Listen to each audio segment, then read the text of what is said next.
نحمده ونصلي على رسوله الكريم اما بعد فاعوذ بالله من الشيطان الرجيم بسم الله الرحمن الرحيم رب اشرح لي صدري ويسر لي امري واحلل عقدة من لساني يفقهوا قولي. نماز اشراق کا لفظ شرق سے ہے، شین ر قاف، اسی سے مشرق کا لفظ ہے. تو نماز اشراق وہ نماز جب سورج مشرق سے طلوع ہو جائے اس کے بعد پڑھی جانے والی نماز. ضحیٰ کے معنی ہے دن کا چڑھنا، اشراق کے معنی ہے طلوع آفتاب. پس جب آفتاب طلوع ہو کر ایک نیزے کے برابر بلند ہو جائے تو اس وقت نوافل کا پڑھنا نماز اشراق کہلاتا ہے، یعنی تقریباً 15 منٹ کے بعد. زید بن ارقم رضی اللہ عنہ سے مروی ہے، حدیث میں اس نماز کو صلاۃ الاوابین بھی کہا گیا ہے. اوابین کا لفظ اواب سے ہے. اواب کا کیا معنی ہوتا ہے؟ رجوع کرنے والا، بار بار پلٹنے والا. مغرب اور عشاء کے درمیان پڑھی جانے والی نماز کو جس روایت میں صلاۃ الاوابین کہا گیا ہے وہ مرسل ہے، یعنی ضعیف ہے. عام طور پر ہمارے ہاں کیا مشہور ہے؟ اوابین کی نماز مغرب کے بعد پڑھتے ہیں لوگ، جبکہ صحیح حدیث کے مطابق یہ نماز اشراق کی نماز ہے. اور یہ جو بار بار پلٹنے کی بات ہے نا، اب یہ ہے کہ جیسے تہجد کی نماز کے لیے اللہ کے حضور حاضر ہوئے، پھر فجر کی نماز کے لیے پھر پلٹے، تو پھر اشراق کی نماز کے لیے تو یہ بار بار پلٹنا جو ہے یہی دراصل اواب ہونا ہے. حضرت ابو ذر رضی اللہ عنہ سے روایت ہے کہ رسول اللہ صلی اللہ علیہ وسلم نے فرمایا، یصبح علی کل سلامہ من احدکم صدقہ فکل تسبیحۃ صدقۃ وکل تحمیدۃ صدقہ وکل تہلیلۃ صدقہ وکل تکبیرۃ صدقہ وامر بالمعروف صدقہ ونہی عن المنکر صدقہ ویجزئ من ذلک رکعتان یرکعہما من الضحیٰ. ہر آدمی پر لازم ہے کہ اپنے جسم کے ہر بند کے بدلے، یعنی ہر جوڑ کے بدلے صدقہ خیرات کرے. بس ہر تسبیح صدقہ ہے، یعنی سبحان اللہ پڑھنا. ہر تحمید یعنی الحمدللہ کہنا صدقہ ہے. ہر تہلیل یعنی لا الہ الا اللہ کہنا صدقہ ہے. ہر تکبیر یعنی اللہ اکبر کہنا صدقہ ہے. امر بالمعروف صدقہ ہے اور نہی عن المنکر بھی صدقہ ہے. اور ان سب چیزوں سے ضحیٰ کی 2 رکعتیں کفایت کرتی ہیں. یعنی اگر یہ باقی کام آپ نہ کر سکے کسی مجبوری سے تو آپ یہ 2 رکعتیں پڑھ لیں تو گویا آپ نے اپنے دن کا صدقہ دے دیا. اور اگر کوئی شخص یہ 2 رکعتیں بھی پڑھے اور اس کے ساتھ ساتھ باقی کام بھی کرے تو لازمی طور پر وہ دوسروں سے آگے ہوگا. عام طور پر جب اس طرح کی حدیثیں ہم پڑھتے ہیں تو ہم سوچتے ہیں چلو ٹھیک ہے، باقی تو چھوڑو، چھٹی یہ کر لیتے ہیں، شارٹ کٹ ڈھونڈ کے بس صرف ایک چھوٹا کام کرنے کے لیے تیار ہوتے ہیں. جبکہ صحابہ کرام کی عادت کیا تھی؟ وہ کیا کیا کرتے تھے؟ اس حدیث کو یاد کریں جس میں آپ صلی اللہ علیہ وسلم کے پاس لوگ آئے اور کہنے لگے، یا رسول اللہ، مالدار لوگ تو آگے نکل گئے. اور پھر انہوں نے کچھ تسبیحات سیکھی اور وہ ادا کرنے لگے. پھر ان مالدار لوگوں کو بھی پتہ چل گیا. انہوں نے یہ نہیں سوچا مالدار لوگوں نے کہ ٹھیک ہے ہم صدقہ خیرات کرتے ہیں تو اب ہمیں اور تسبیح پڑھنے کی یا کچھ اور کرنے کی کیا ضرورت ہے. وہ صدقہ خیرات کے ساتھ ساتھ تسبیح بھی کرنے لگ گئے. تو اس حدیث کا مطلب یہ نہیں ہے کہ ہم تسبیح چھوڑ دیں اور امر بالمعروف اور نہی عن المنکر چھوڑ دیں اور صرف یہ 2 رکعتیں پڑھ کے مطمئن ہو جائیں. یہ بات کہنے کا مطلب یہ ہے کہ ان 2 رکعتوں کا ادا کرنا اتنا اجر و ثواب کا باعث ہے کہ گویا ان ساری نیکیوں کو کر لینا ہے. لیکن وہ نیکیاں اپنی جگہ باقی ہیں، وہ الگ سے کریں گے تو وہ اصل شکل میں ہوگی. جیسے قل هو اللہ پڑھنا 1/3 قرآن کے برابر، اس کو لوگوں نے کیا سمجھا؟ اور کچھ نہ پڑھو، خالی قل هو اللہ ہی پڑھتے رہو، 3 دفعہ پڑھ لو پورے قرآن کا ثواب ہو جائے گا. اسی طرح حرم میں 1 نماز پڑھ لو، 1,00,000 نمازوں کا ثواب. لیکن وہ 1,00,000 نمازوں کا ثواب یہ تھوڑی ہوتا ہے کہ آپ کی 1,00,000 نمازیں بھی ادا ہو گئی. تو ہر کام اپنی جگہ کرنے سے ہوتا ہے. ہاں، یہ سمجھانے کے لیے ہوتا ہے کہ اس کام کا اجر و ثواب کتنا زیادہ ہے. رسول اللہ صلی اللہ علیہ وسلم نے فرمایا، اللہ تعالیٰ فرماتا ہے، اے آدم کے بیٹے، خالص میرے لیے 4 رکعتیں، خالص میرے لیے 4 رکعتیں اول دن میں پڑھ، یعنی اشراق کی، میں تجھ کو اس دن کی شام تک کفایت کروں گا، تیرے سارے کام ہو جائیں گے۔ اب آپ دیکھیے کہ یہ جو 4 رکعتیں ہیں، ان میں جو خصوصیت کے ساتھ اجر کے لیے شرط رکھی گئی وہ کیا؟ خالص میرے لیے۔ اچھا، عام طور پہ ہم نفل پڑھتے ہیں تو کس طرح پڑھتے ہیں؟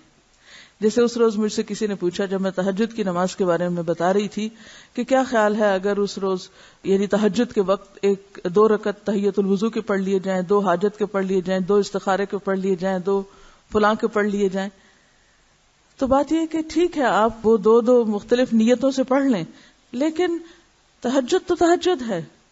اسی طرح جب ہم یہ نفل بھی پڑھتے ہیں تو عموماً ہم کیا کہتے ہیں؟ چلو حاجت کے پڑھ لیتے ہیں یا کوئی استخارہ کر لیتے ہیں، یعنی کوئی نہ کوئی غرض ساتھ لگا لیتے ہیں۔ برائی کچھ نہیں ہے اس میں، آپ لگا سکتے ہیں غرض، لیکن کوئی عبادت تو ایسی بھی ہو جو کسی غرض کے بغیر ہو، یا نہیں؟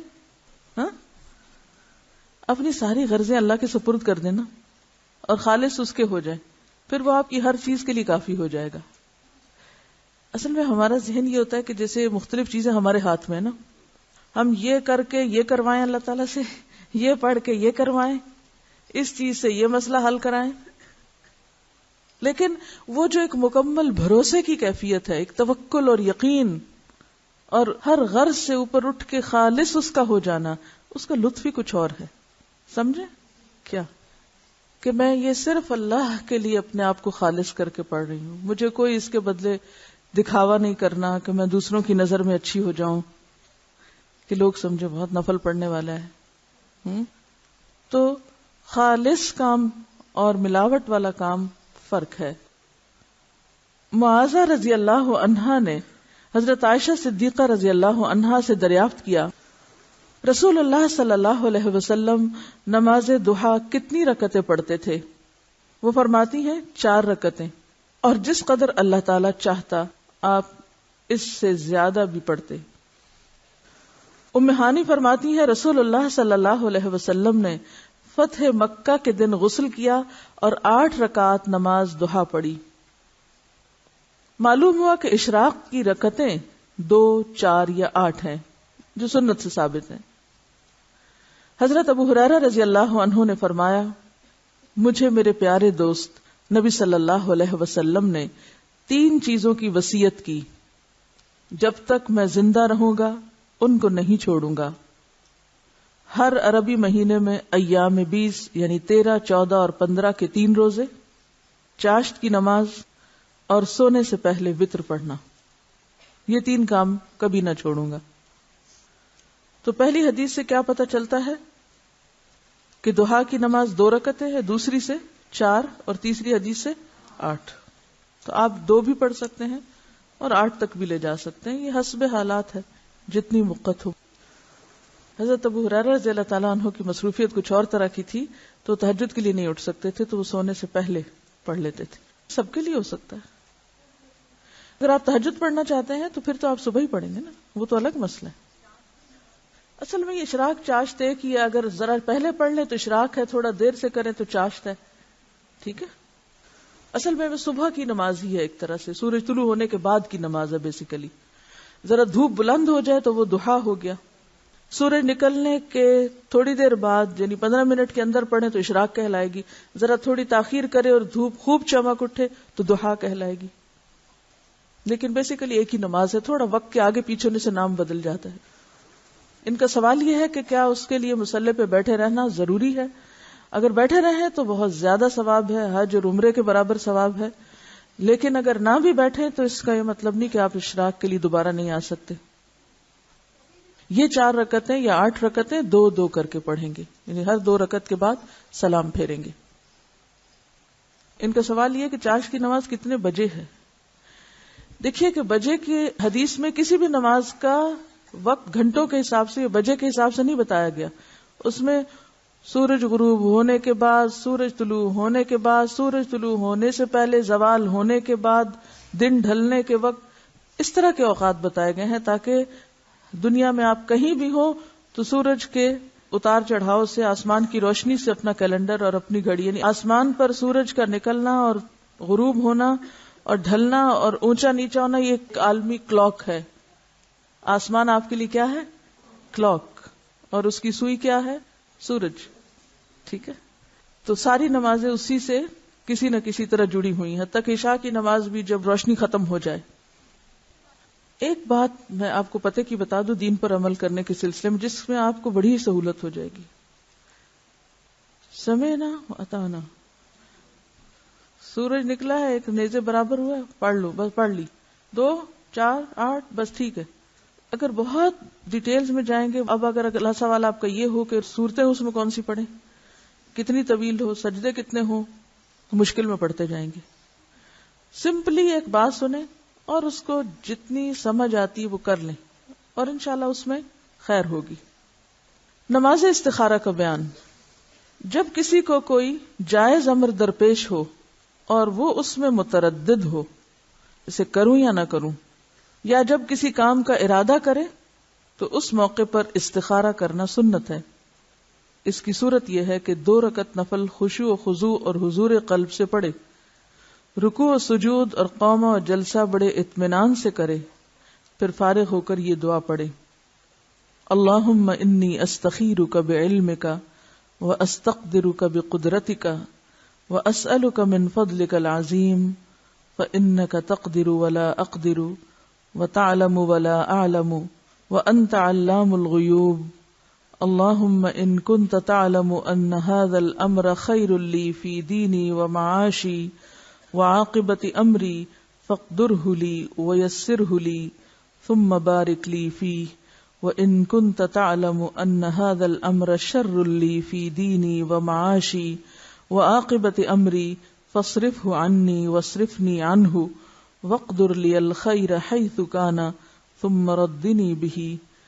یا الہی، تحقیق میں اس کام میں تجھ سے تیرے علم کی مدد سے خیر مانگتا ہوں، اور حصول خیر کے لیے تجھ سے تیری قدرت کے ذریعے قدرت مانگتا ہوں، اور میں تجھ سے تیرا فضل عظیم مانگتا ہوں.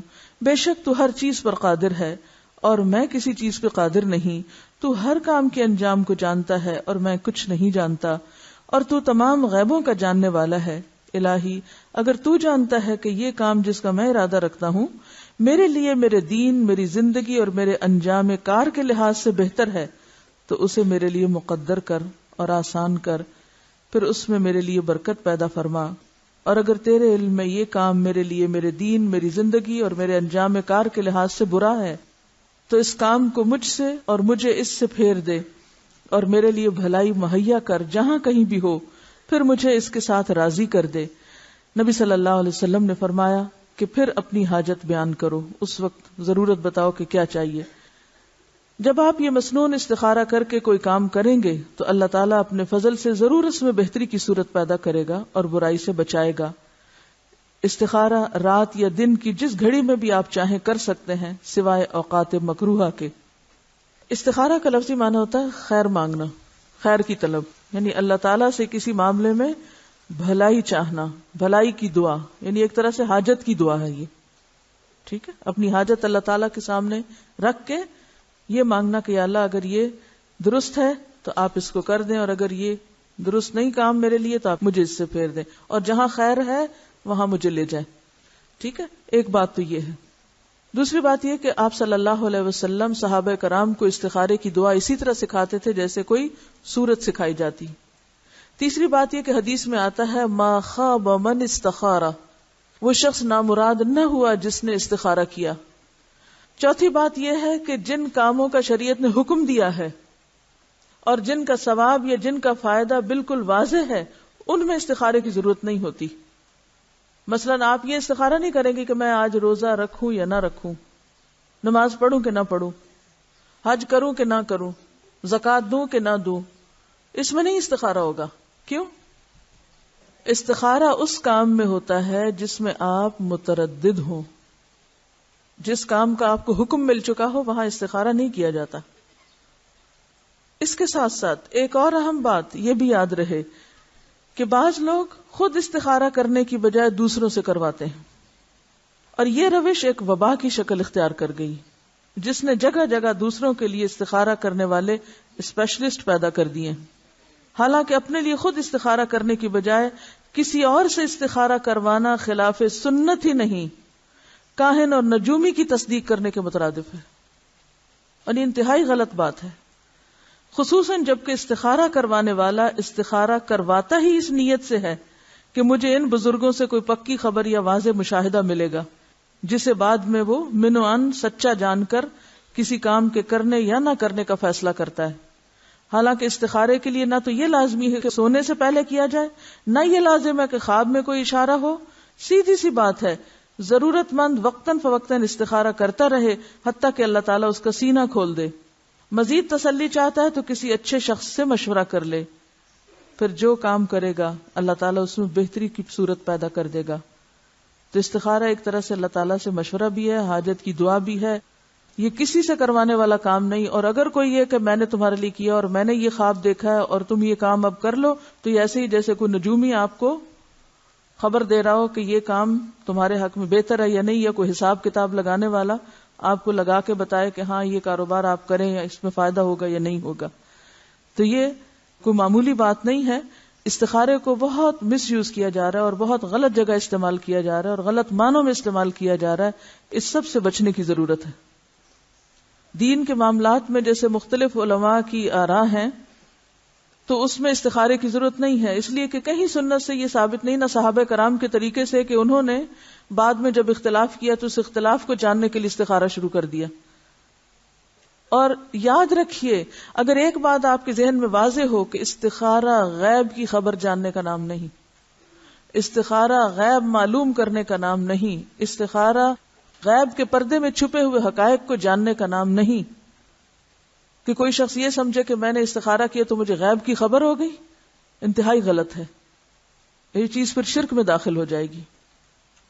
کہیں شادی کا ارادہ ہو یا کاروبار کا یا کسی بزنس ڈیل کا یا بڑے سودے کا یا کسی شخص کے ساتھ کوئی معاہدہ کرنے کا، کوئی کانٹریکٹ کرنے کا، تو اس موقع پر ضرور اللہ تعالیٰ سے مشورہ کریں کہ یا اللہ اگر تو یہ میرے لیے بہتر ہے تو ہو جائے۔ یہ ہے جگہ استخارہ کرنے کی۔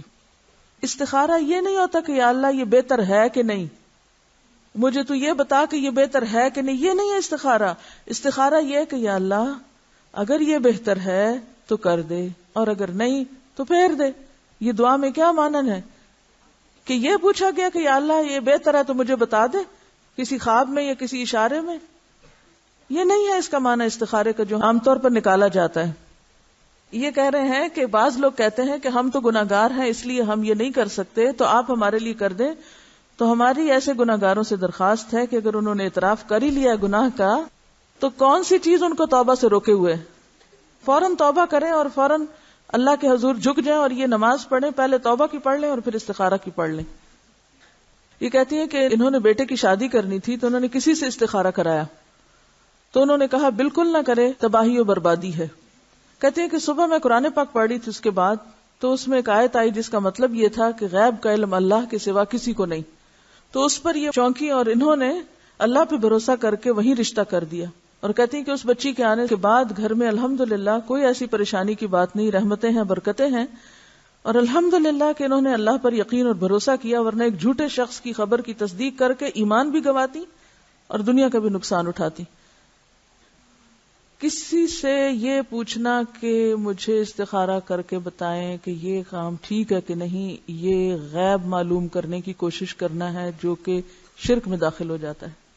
یہ سب انتہائی خطرناک چیزیں، اس کام سے توبہ کرنی چاہیے، اور نہ ہی کوئی دعویٰ کرے کہ مجھے بڑے سچے خواب آتے ہیں۔ آپ کو نبی ہیں؟ صرف انبیاء کے بارے میں کہا جا سکتا ہے کہ جو وہ دیکھتے ہیں ما ينطق عن الهوى، صرف نبی علیہ السلام کے بارے میں قرآن پاک میں آتا ہے کہ وہ خواہش نفس سے بات نہیں کرتے۔ باقی کوئی انسان قابل اعتبار نہیں ہے کہ ہم اس کے خواب کو کہیں کہ ہاں جو کچھ تم نے دیکھا وہ سچ ہی ہے۔ یہ الگ بات ہے، سچ ہو جائے تو ٹھیک ہے، وہ تو ایک مشرک بادشاہ کا خواب بھی سچا ہو سکتا ہے جیسے سورۃ یوسف میں آیا، لیکن وہ جب سچا ہوگا تو ٹھیک ہے، دیکھا جائے گا۔ لیکن ہم کسی کے بارے میں نہ تصدیق کریں گے نہ تکذیب، ہر ایک کا ایمان اپنے ساتھ۔ دیکھیے جہاں تک قرآن پاک پڑھتے ہوئے، جیسے انہوں نے فرمایا کہ قرآن پاک پڑھتے ہوئے ان کی آنکھیں کھل گئی کہ یہ کیا ہے، تو قرآن پاک تو ایک معجزہ ہے، اور قرآن پاک آپ روٹین میں پڑھ رہے ہیں یا آپ قرآن چونکہ کتاب ہدایت ہے، آپ کو سمجھ نہیں آ رہا کہ آپ کیا کریں کیا نہ کریں، تو اب فال نکالنے کی بات نہیں ہے، آپ قرآن پاک پڑھتے ہیں اور پڑھتے پڑھتے اللہ تعالیٰ کی طرف سے کوئی آیت آپ کو سمجھ میں آ جاتی ہے کہ اچھا کرنے کا کام تو یہ ہے، اور آپ وہ کر لیتے ہیں. جیسے انہوں نے پڑھا اور کہا کہ غیب کا علم اللہ کے سوا کسی کو نہیں، تو انہوں نے نہ تو فال نکالی تھی اور نہ ہی کوئی وہ استخارے کا طریقہ تھا، اپنی روٹین میں پڑھا اور اللہ تعالیٰ کی طرف سے رہنمائی آ گئی. تو اس طرح تو کیا آپ کو روز قرآن سے رہنمائی نہیں ملتی؟ ہر روز نہیں ملتی. میں تو جب سے قرآن پڑھا رہی ہوں تقریباً روز اس کا تجربہ کرتی ہوں کہ جس دن جو آیتیں پڑھاتی ہوں وہ ایسا لگتا ہے کہ اس دن کے کسی مسئلے کا حل تھا، یہ کسی مسئلے کا، یہ کسی بات کا جواب تھا. تو یہ تو قرآن کا معجزہ ہے، تو زندہ کتاب ہے نا، چونکہ یہ اللہ کا کلام ہے. کلام یہ جب آپ پڑھتے ہیں نا تو اللہ تعالیٰ آپ سے کلام کر رہا ہوتا ہے. لیکن یہ فال نکالنے کی کتاب نہیں ہے کہ آپ آنکھیں بند کر کے کھولیں اور پھر 10 صفحے پلٹیں اور پھر 10ویں لائن پہ دیکھیں، اگر جنت کی آیت ہے تو کام کر لیں، اگر جہنم کی ہے تو کام نہ کریں، اور اگر وہ نہ جنت کی ہو نہ جہنم کی پھر کیا کریں. تو اس طرح کے تو معجزات آپ کو روز قرآن میں نظر آئیں گے کہ آپ کسی بات پہ پریشان ہیں اور جو ہی آپ بیٹھے ہیں اپنا سبق کھولنے کے لیے اور آپ دیکھتے ہیں اچانک آیت اتنی واضح سامنے آ جاتی کہ جو آپ کی رہنمائی کر دیتی. تو وہ رہنمائی ہے، وہ استخارہ نہیں ہے. دعا استخارہ کسی بھی دعا کے موقع پر آپ نماز کے بعد، عام نماز کے بعد، کسی بھی قبولیت کی گھڑی میں، جیسے جمعے کے روز وہ جو قبولیت کے اوقات ہیں، یا روزہ افطار کرنے کے بعد، یا تہجد کے وقت، یا اینی ٹائم آپ یہ دعا مانگ سکتے ہیں. یعنی استخارہ میں بیسیکلی کیا ہے، اگر آپ کی دعا قبول ہو گئی تو اللہ تعالیٰ نے آپ کو خیر کی طرف موڑ دیا، اور اگر وہ قبول نہیں ہوئی تو استخارے کے باوجود بھی ہو سکتا ہے کہ آپ، کیونکہ بعض اوقات لوگ کہتے ہیں ہم نے یہ کام استخارہ کر کے کیا تھا لیکن پھر بھی ہمیں پریشانی دیکھنی پڑی. اب ایک اور بات یہاں یاد رکھیے کہ ہم صرف ظاہری علم رکھتے ہیں، ہم ظاہراً پیش آنے والی پریشانیوں کو اپنے لیے مصیبت سمجھ لیتے ہیں، حالانکہ بعض اوقات اسی کے پردے میں خیر چھپی ہوئی ہوتی ہے، اور ہم استخارے کو بلیم کرنا شروع کر دیتے ہیں. کیونکہ تو واضح طور پہ حدیث میں آتا ہے نا کہ ما خاب من استخارہ، وہ ناکام نہ ہوا جس نے استخارہ کیا. اس کا یہ مطلب ہے کہ انجام اچھا ہی ہوگا بہرحال، اگر وقتی طور پہ راستے میں رکاوٹیں آ بھی رہی ہیں، کیونکہ زندگی کو پھولوں کی سیج تھوڑی ہے کہ ایک استخارے کی وجہ سے آپ کے سارے مسئلے حل ہو جائیں گے. کوئی مسئلوں کا حل تو نہیں ہے نا استخارہ. یہ بھی ایک کھیل بنا ہوا ہے کہ پہلے رشتہ کی بات کر لیتے ہیں سب کچھ کرا کے، اور پھر بعد میں استخارے کا بہانہ کر دیتے ہیں کہ ہمارے استخارے میں اچھا نہیں آیا، تو آپ پہلے ہی استخارہ کر لیتے. یہ کہتی ہیں کہ اگر ہم استخارہ کرتے ہیں اور کوئی اچھا یا برا خواب آتا ہے تو اس کے ساتھ اس کو ریلیٹ کر دیا جائے. میں سمجھتی ہوں وہ اچھا برا خواب ویسے بھی آنا تھا، اگر آپ اس رات نہ بھی استخارہ کرتے تو وہ آنا تھا. تو اس لیے اس خواب کو سیپریٹلی اچھا برا دیکھیں، ضروری نہیں کہ وہ استخارے کا نتیجہ ہو وہ خواب. اصل میں یہ جو ہمارے اندر شیطان کا جو وار ہے یہ بڑا ہی گہرا وار ہے کہ کسی نہ کسی طرح انسان کے اعمال ضائع کرواؤ، اس کو یہ خوش فہمی دلا کے کہ تم غیب جانتے ہو اور تمہیں تو سب پتہ چل جاتا ہے اور پردے کے پیچھے کی چیزیں بھی تمہیں معلوم ہوتی ہیں. ہمیں شیطان کے اس وسوسے اور دھوکے سے باہر آنے کی ضرورت ہے. بعض اوقات اتفاق ہو جاتا ہے، کوئنسیڈنس، اتفاق ہو جاتا ہے کہ ادھر آپ نے استخارہ کیا، ادھر کوئی ایسا خواب آ گیا، ادھر استخارہ کیا، ادھر کوئی شخص آپ کو رستے میں مل گیا، تو اسے اللہ کی مدد سمجھے. لیکن یہ ضروری نہیں ہے کہ خواب ضرور آئے، کیونکہ بعض لوگ کہتے ہیں ہمیں خواب ہی نہیں آ رہا، اب کیا کریں، پھر دوبارہ آ جاتے ہیں پریشان ہو کر. کسی حدیث میں یہ نہیں آیا کہ اگر ایک دفعہ استخارہ کرنے سے خواب نہ آئے تو پھر دوسرے دن پھر کرو اور تیسرے دن اور 7 دن کرو. یہ کہاں لکھا ہوا ہے کہ اتنی دفعہ کرتے چلے جاؤ؟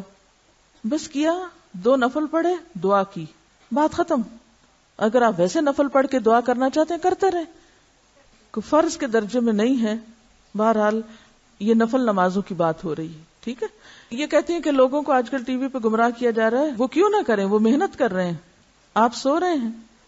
جن کے پاس اچھے نظریات ہیں، صحیح علم ہے، وہ تو عافیت کی زندگی گزار رہے ہیں. ہمیں پتہ چل گیا، خوش ہیں، ہمارے لیے کافی ہے. عوام جو کر رہے ہیں وہ انتہائی غلط کر رہے ہیں، اور فلاں بھی برا کر رہا ہے، اور فلاں، یہ تبصرہ کر کے پھر ہم اطمینان سے بیٹھ جاتے ہیں. ہم میں سے کتنے لوگوں نے کوشش کی کہ ہم ایک غلط چیز کی جگہ ایک صحیح چیز لے آئیں؟ کیا ایسا کرنا محض آرزوؤں اور تمناؤں سے ہو جاتا ہے؟ اگر آپ چاہتے ہیں کہ ٹیلی ویژن پر ایک خرابی ختم کی جائے، اس کا حل کیا ہے؟ ایک جلوس نکالیں، اخبار میں ایک بیان دیں، شور مچائیں، اپنی مجلسوں میں بیٹھ کے ان کو برا بھلا کہا کریں، مسئلہ حل ہو جائے گا؟ کیا کرنا ہوگا بتائیے مجھے، کیا کرنا ہوگا؟ اس سے بہتر پروگرام تیار کر کے دینا ہوگا، اس سے بہتر پروگرام تیار کر کے دینا ہوگا۔ ایک پروگرام کی تیاری میں کتنا وقت لگتا ہے پتہ ہے آپ کو؟ کتنی محنت کرنی پڑتی، کتنے اس میں فنڈز چاہیے ہوتے ہیں، کتنے وسائل چاہیے ہوتے ہیں، کتنا خون جلانا پڑتا ہے۔ جو لوگ یہ پروگرام تیار کرتے ہیں کبھی جا کے ان سے ملاقات کیجئے اور پتہ کیجئے کہ ان کی زندگی کیا زندگی ہے۔ وہ رات رات بھر کام کرتے ہیں، بعض اوقات ہم رات رات بھر سوتے ہیں اور سویرے اٹھ کے تبصرے فرماتے ہیں اخبار پڑھ کے، یہ بھی برا اور وہ بھی برا۔ یہ تو حل نہیں ہے مسائل کا۔ آپ دیکھیے کہ نبی صلی اللہ علیہ وسلم شعر سنتے بھی تھے، شاعر کو انعام بھی دیتے تھے۔ جب حج ہوتی تھی حسان بن ثابت کو خود کہتے تھے جواب دو، اور دعا کرتے تھے ان کے لیے اللہم ایدہ بروح القدس۔ اور پھر مسجد نبوی میں سنے جاتے تھے شعر۔ عربوں میں کوئی بات اگر جزیرۃ العرب میں عام کرنی ہوتی تھی تو شاعر کی زبان سے کہلوا کے عام کر دی جاتی تھی، پھر وہ بندے بندے تک پہنچ جاتی تھی۔ شعر و شاعری اس دور کی صحافت تھی، میڈیا تھا۔ آپ نے اس کو کنڈیم نہیں کیا، یہ ضرور کہا کہ خراب شعر جو ہیں ان کا کیا نقصان ہے، کہ ایک شخص اپنے پیٹ کو پیپ سے بھر لے، سے بہتر ہے کہ وہ ایسے غلط شعر جو ہے ان کو یاد رکھے۔ ٹی وی کیا ہے؟ ایک آلہ ہے، آپ چاہیں تو اس کو اچھی طرح استعمال کر لیں، چاہیں تو اس کو جیسے ہو رہا ہے پھر چھوڑ دیں۔ ہمارے ٹی وی بند کرنے سے، چلو ہم اپنے گھر میں تو بند کر لیں گے، ٹھیک ہے، ایک حل ہم نے اپنے لیے سوچ لیا، یا خریدیں گے نہیں یا نکال کے باہر ڈال دیں گے، کیا معاشرے کا مسئلہ حل ہو جائے گا؟ جب تک آپ اس پر کوئی بہتر چیز نہیں دیں گے، لیکن اس طرف ہماری توجہ ہی نہیں۔ ان کا کہنا یہ ہے کہ بعض لوگوں کو یہ شکایت ہوتی ہے کہ ہم نے استخارہ بھی کیا اور کام غلط ہو گیا، تو اس کی کیا وجہ؟ اس کی بنیادی وجہ یہ کہ انہوں نے استخارے کا مطلب ہی نہیں جانا، وہ استخارے کا اصل مفہوم اور روح ہی نہیں جانتے۔ وہ استخارے کو ایک من مانی چیز بنائے ہوئے ہیں، جب مرضی کے خلاف کچھ ہو جاتا ہے تو پھر استخارے کو بلیم کرتے ہیں۔ چلیے آگے چلتے ہیں۔ نماز تسبیح، کئی دن سے سوال لکھا ہوا آ رہا تھا، تسبیح نماز کا بتائیے۔ ایک تو علم سیکھنے میں صبر بھی نہیں ہے ہمارے پاس، اور یہ بھی تکلیف نہیں کرتے کہ کتاب پاس ہے خود ہی پڑھ لیں، آگے تھوڑی دیکھنا ہے ہم نے۔ جب تک سپون فیڈنگ نہ ہو ہمیں کوئی بات نہیں سمجھ آتی۔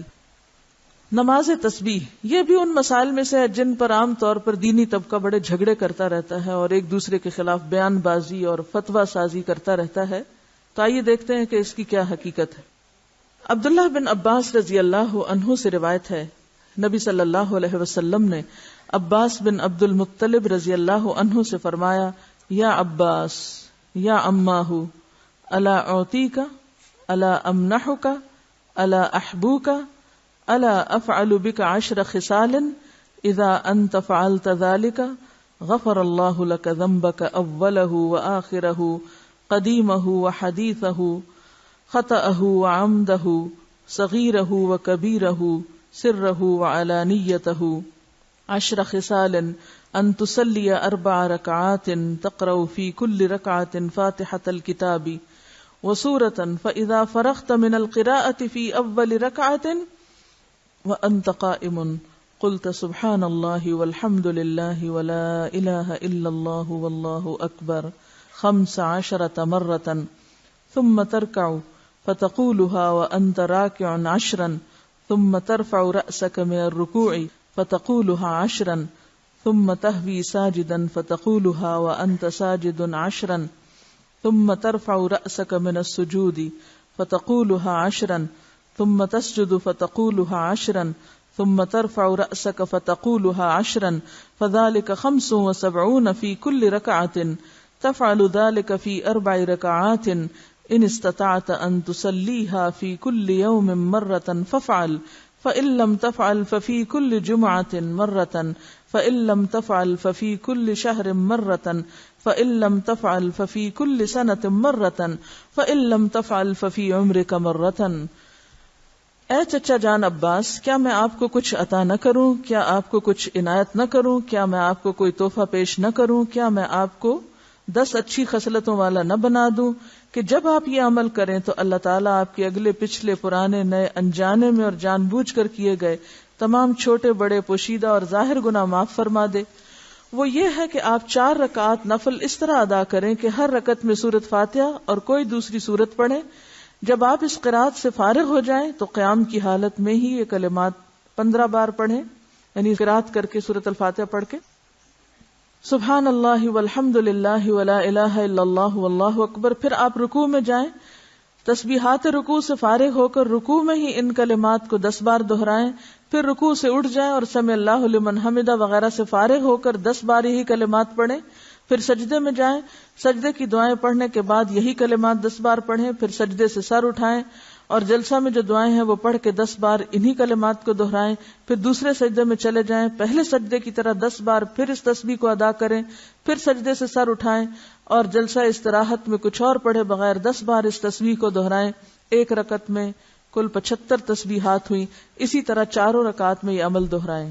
اگر آپ طاقت رکھتے ہو تو نماز تسبیح روزانہ 1 بار پڑھیں، اگر آپ ایسا نہ کر سکتے ہو تو ہر جمعہ 1 بار پڑھیں، یہ نہ کر سکتے ہو تو ہر مہینے میں 1 بار پڑھیں، یہ بھی نہ کر سکیں تو سال میں 1 بار، اگر آپ سال میں بھی 1 بار نہ کر سکتے ہو تو زندگی میں 1 بار ضرور پڑھیں۔ حافظ ابن حجر رحمۃ اللہ علیہ فرماتے ہیں کہ یہ حدیث کثرت طرق کی بنا پر حسن درجے کی ہے، یعنی نماز تسبیح کی حدیث جو ہے اس کے بہت سے طرق ہیں، یعنی بہت سی چینز ہیں، اس لیے یہ حسن درجے کی ہے۔ شیخ البانی فرماتے ہیں کہ امام حاکم اور حافظ ذہبی نے اس حدیث کی تقویت کی طرف اشارہ کیا ہے اور یہ حق ہے، یعنی البانی کے نزدیک بھی یہ بات درست ہے کیونکہ اس کے بہت سے طرق ہیں۔ علامہ مبارک پوری شیخ احمد شاکر نے بھی اسے حسن کہا ہے، جبکہ خطیب بغدادی، نووی، ابن صلاح نے اسے صحیح کہا ہے۔ بعض اوقات صحیح لغیر ہی ہوتی ہے، یعنی ایک چین میں اگر ایک چیز کی کمی تو دوسری میں وہ نہیں، تو ایک کی کمی دوسرے نے پوری کر دی تو وہ حسن کس درجے پہ آ گئی؟ صحیح کے، لیکن وہ صحیح لذاتی ہی نہیں بلکہ لغیر ہی ہے، یعنی خود سے صحیح نہیں تھی بلکہ دوسری چین نے اس کو صحیح بنا دیا۔ نماز تسبیح میں تسبیحات تشہد میں التحیات سے پہلے پڑھیں، بخلاف دوسرے ارکان کے، ٹھیک ہے؟ باقی تو یہ نا سورۃ فاتحہ وغیرہ پڑھ کے تلاوت کر کے پھر تسبیح پڑھیں، اسی طرح سجدے کی تسبیح پڑھ کے پھر یہ تسبیحات پڑھیں، سمع اللہ لمن حمدہ کہہ کے پھر تسبیحات پڑھیں، سجدے کی تسبیح پڑھ کے پھر یہ تسبیحات پڑھیں، اسی طرح دوسرے سجدے سے اٹھ کے پڑھ کے پھر اٹھیں۔ لیکن تشہد میں آپ کیسے پڑھیں؟ تشہد سے پہلے، بخلاف دوسرے ارکان کے۔ نماز تسبیح کے بعد پڑھی جانے والی دعا کی سند سخت ضعیف ہے، معلوم نہیں وہ کون سی دعا ہے، میرے علم میں تو نہیں، بہرحال جو بھی لوگ کو خاص دعا پڑھتے ہیں وہ ضعیف ہے۔ اس کے راوی عبد القدوس بن حبیب کو حافظ ہیثمی نے متروک اور عبداللہ بن مبارک نے کذاب کہا ہے۔ یاد رہے کہ اس حدیث شریف میں نماز تسبیح کو باجماعت ادا کرنے کا ذکر نہیں ہے، صرف انفرادی عمل کے طور پر نبی صلی اللہ علیہ وسلم نے اپنے چچا جان کو اس کی ترغیب دی ہے، لہذا جو مسلمان نماز تسبیح ادا کرنا چاہے اسے چاہیے کہ پہلے نماز تسبیح کا طریقہ سیکھے، پھر اسے تنہائی میں اکیلا پڑھے۔ یہ رویہ بھی انتہائی مہلک ہے کہ بندہ فرض نمازوں پہ تو توجہ نہ دے مگر نماز تسبیح ادا کرنے کے لیے ہمہ وقت بے تاب رہے۔ لہذا فرض نمازوں کے تارک کو پہلے سچی توبہ کرنی چاہیے، پھر وہ نماز تسبیح پڑھے تو اسے یقیناً فائدہ ہوگا، کیونکہ فرض قضا کر کے نفل پڑھنے میں فائدہ نہیں ہوتا۔ نفل اس وقت فائدہ مند ہوتے ہیں جب آپ فرض بھی پڑھ رہے ہو، تو بہت سے لوگ فرض تو پڑھتے نہیں اور کبھی کبھی صلاۃ و تسبیح پڑھ کے سمجھتے ہیں کہ سارے فرض ان کے ادا ہو گئے، جبکہ ایسا نہیں۔ فرض اپنی جگہ فرض ہے، ٹھیک ہے؟ کسی نے مجھ سے اس پہ بات کی کہ آپ کیوں اجازت دیتی ہیں لوگوں کو تسبیح نماز پڑھنے کی، تو اس میں نے ان سے کہا کہ حدیث کے اس طرح روایات یعنی چین موجود ہیں، اور میں نے کچھ میرا خیال ہے 10 12 13 سال پہلے ان روایتوں کو بھی جمع کیا تھا۔ یعنی یہ جو ابو داؤد کی روایت ہے نا، تو ابو داؤد کی ایک شرح ہے عون المعبود، تو یہ جو شروحات ہوتی ہیں نا حدیث کی کتابیں، جیسے بخاری کی فتح الباری ہے، تو جب آپ کسی حدیث کی شرح وہاں پڑھتے ہیں تو اس میں آپ کو دوسرے طرق بھی مل جاتے ہیں، یعنی آپ کو اور چینز بھی مل جائیں گی کہ یہ حدیث ان الفاظ کے ساتھ فلاں نے روایت کی، اس کے ساتھ فلاں نے کی، فلاں نے تو عون المعبود میں اس کی جو باقی چینز تھی وہ موجود تھی، وہ میں نے اپنی ڈائری پر ایک نوٹ کر لی، جب کبھی مجھ سے کوئی سوال کرتا تو بتا دیتی۔ تو مجھ سے کسی نے حجت کی، ٹھیک ہے آپ نے حضرت عباس کو بتائی تھی، خود تو نہیں پڑھی تھی، مجھے یہ بتائیے کہ کیا آپ کا بتانا کافی نہیں؟ یہ کوئی دلیل ہے؟ دوسری بات یہ کہ بعض اوقات جماعت سے بھی لوگوں نے پڑھی، اور جن پڑھانے والوں میں میں خود بھی شامل تھی، اگرچہ اب میں اس کو بہت عرصے سے بالکل ترک کر چکی ہوں، کیونکہ افضل یہی ہے کہ جماعت سے یہ چونکہ نہیں پڑھنے کو کہا گیا تو نہ پڑھی جائے. اگرچہ کئی نفل نمازیں جماعت سے بھی پڑھی جاتی ہیں، جس میں نماز تراویح بھی ہے اور کچھ اور، لیکن اس کے باوجود کہ جماعت سے اس کا بہت اہتمام کرنا جو ہے ایک نئی بدعت کو رواج دینے کے مترادف ہو جائے، کیونکہ لوگ اس میں پھر خود نہیں گن سکتے، نہیں پڑھ سکتے، تو بعض اوقات وہ آسانی سمجھتے کہ چلو، اور بعض لمبی نماز اکیلے پڑھنے مشکل ہوتی، سب کے ساتھ مل کے پڑھنے.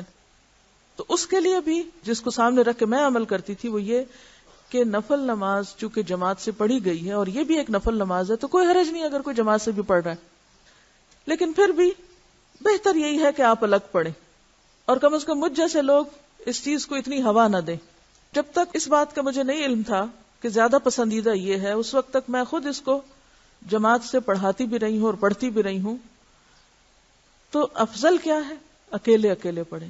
لیکن ایک بات یاد رکھیں، بعض اوقات لوگ صرف نماز تسبیح پڑھنے کے بہانے آ جاتے ہیں اور پھر آپ ان کو جو چاہیں سکھا لیں.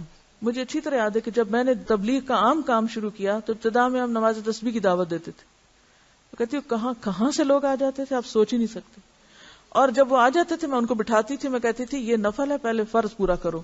وہ کہتے تھے کیا؟ میں کہتی تھی علم حاصل کرنا فرض ہے، پہلے درس کریں گے پھر تسبیح پڑھیں گے. اور اس طرح الحمدللہ اس علم کے شوق میں پھر بہت سی اچھی باتیں انہیں سکھائیں. کرتے کرتے لوگوں کو نماز تسبیح تو بھول گئی اور درس یاد ہو گئے. سیکھنے سکھانے کا سلسلہ. تو اس میں یہ ہے کہ بہرحال پھر بھی میں یہ کہوں گی کہ نفل نماز کی چونکہ جماعت سے پڑھنے کی رخصت موجود ہے، تو کبھی اگر کسی نے ایسا کر لیا تو ہم اس کو حرام یا بدعت یا ایسا نہیں قرار دیں گے. جس چیز کی ایک گنجائش کہیں موجود ہے تو کبھی دین کے فائدے میں اسے کر بھی لیا جائے تو وہ کفر میں شامل نہیں ہو جاتا. یا تو یہ نا بالکل ہی دلیل نہ ہو کہ نفل نماز کی جماعت کی دلیل ہے ہی نہیں، پھر تو غلط ہے. لیکن اگر دلیل ہے، جیسے اطمان بن مالک کی روایت میں آتا ہے، انہوں نے اپنے گھر کے ایک حصے کو مسجد بنانا چاہا تو آپ کو دعوت دی، آپ تشریف لائے، سب لوگ اکٹھے ہوئے، تو آپ نے فرض نماز کے علاوہ ایک وقت میں نفل وہاں باجماعت پڑھائے. اسی طرح حضرت انس کے گھر گئے کہ آپ حضرت انس آگے تھے، پھر وہ پیچھے خاتون تھی. مسلم کی روایت میں آتا ہے فصلی بنا فی غیر صلاۃ الفریضۃ، یا کچھ ایسا لفظ ہے کہ ہمیں آپ نے فرض نماز کے علاوہ وقت میں نفل نماز جو تھے جماعت سے پڑھائے. تو اکا دکا اگر مثالیں ملتی ہیں تو کبھی اکا دکا دفعہ اگر آپ ایسا بھی کر لیں تو گناہ میں شامل نہیں ہوگا.